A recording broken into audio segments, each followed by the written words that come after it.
मर्द की कमाई पर सबसे ज़्यादा हक किसका होता है?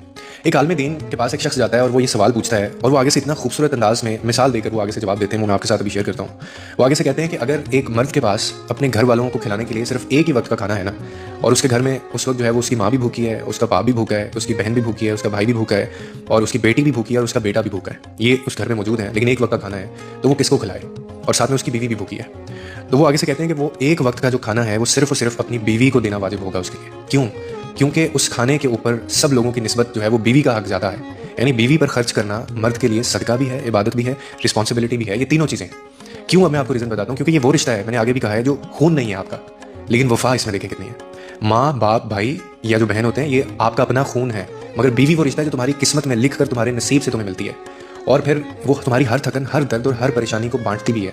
उसके दिल में तुम्हारे लिए दुआ भी होती है, तुम्हारी राह में कुर्बानी भी होती है। और फिर अल्लाह ने इसी रिश्ते के बारे में ये फरमाया है कि औरतें तुम्हारे लिए लिबास हैं और तुम उनके लिए लिबास हो। यानी आप अगर इसको थोड़ा सा समझें कि एक दूसरे का सहारा भी, इज्जत भी और पर्दा भी, इसीलिए बीवी पर खर्च करना वो महज एक फ़र्ज़ नहीं है, बल्कि वो मोहब्बत का इजहार भी है और वो सदका भी है।